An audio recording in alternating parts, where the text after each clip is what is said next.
Magandang umaga mula sa DOST Pag-asa. Ito ang ating weather update patungkol sa minomonitor natin na si Bagyong Goryo.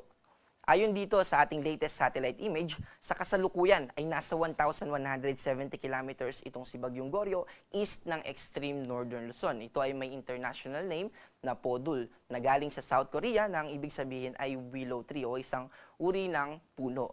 At meron itong taglay na lakas ng hangin malapit sa mata ng bagyo o sa sentro ng bagyo na 110 kilometers per hour at pagbugso, bigla ang lakas ng hangin na umaabot ng 135 kilometers per hour. Gumagalaw ito pa westward o pakanluran sa bilis na 25 kilometers per hour. May kabilisan po ito dahil masasabi natin na mabagal yung galaw ng bagyo kapag ito ay 10 kilometers per hour or mas mababa pa. At dahil sa bilis ng paggalaw niya ay by Wednesday ay nasa labas na ito ng Philippine Area of Responsibility. Wednesday night po. At Wednesday, during daytime naman, ito ay pinakamalapit sa ating bansa. Samantala, wala naman itong direktang epekto na idudulot sa anumang parte ng ating bansa. Kapag sinabi po natin na direktang epekto, ibig sabihin, yung kaulapan at yung lakas ng hangin na associated directly dito sa bagyong si Goryo o anumang bagyo na minomonitor natin ay nakakaapekto sa anumang parte ng ating bansa. Pero dahil may kalayuan ito, ay wala itong direktang epekto. At wala rin naman itong magiging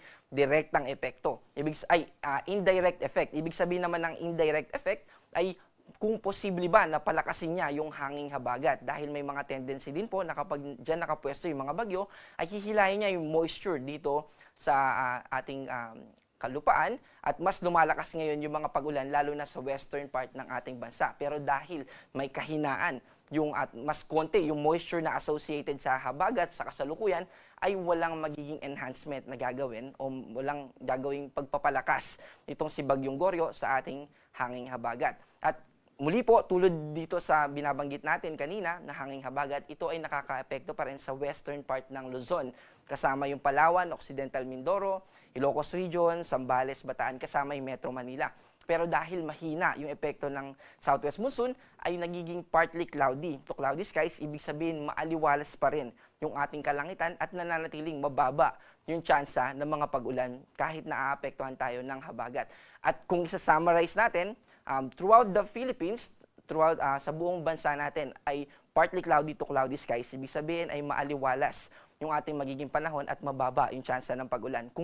Kung sakali man naulan, ito ay dadalhin ng mga localized thunderstorm. Ito yung panandaliang pag-ulan lamang at ito ay tumatagal ng minuto hanggang 1 oras. Kapag umabot ng 2 hours, may katagalan na iyon. Ibig sabihin nun ay well-developed na yung mga kaulapan na nagdala ng ating yung na associated dun sa thunderstorm na iyon. Dito sa ating forecast track, para dito kay Bagyong Goryo, meron pa ring posibilidad na mas lumakas ito sa susunod na 12 hours from severe tropical storm to typhoon category.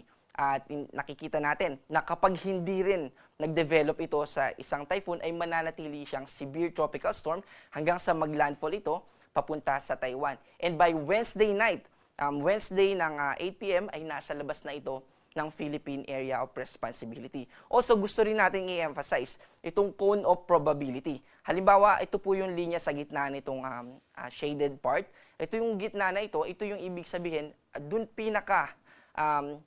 base sa ating weather model at sa ating tropical cyclone group dito sa Pag-asa, ito yung pinakamataas na tsansa na tatahakin ng bagyo.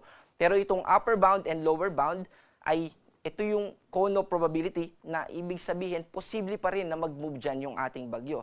At kapag mas nag-southward pa itong movement itong si Typhoon Goryo, hindi natin inaalis yung posibilidad na pwede itong direktang makaapekto dito sa extreme northern Luzon, particular na dito sa Batanes. Kaya posible pa rin na magkaroon tayo ng signal number 1, pero dito lang sa Batanes.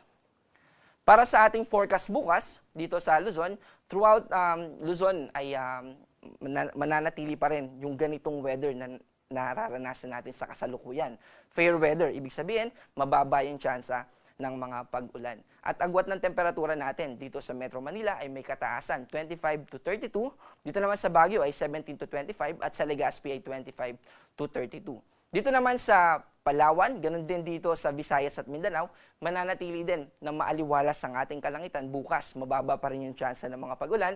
At kung uulan man, ay mataas yung tsansa na ito ay mangyari during afternoon or hapon at gabi. Dahil during daytime, ay doon nangyayari yung pag-init ng ating kalupaan, and then magkakaroon tayo ng evaporation at magte-take time yon para magkaroon ng condensation and then eventually precipitation. Yung precipitation, yun na yung rainfall na nangyayari during hapon at sa gabi. Agwat ng temperatura, dito sa Cebu ay 26 to 32, sa Iloilo naman ay 26 to 32 din, sa Cagayan de Oro ay 24 to 32, at sa Davao naman ay 25 to 33. Wala naman tayong nakataas na gale warning, pero gusto natin pag-ingatan yung ating mga kababayan dahil posibleng umabot ng 1.5 meters yung ating mga pag-alon dito sa extreme northern Luzon. Also, pwede pa rin umabot ng 2 meters yan bukas or sa Wednesday dahil sa paglapit ng si Bagyong Goryo. Pero sa natitirang bahagi naman ng ating bansa ay banayad naman hanggang sa katamtaman na pag-alon yung ating mararanasan.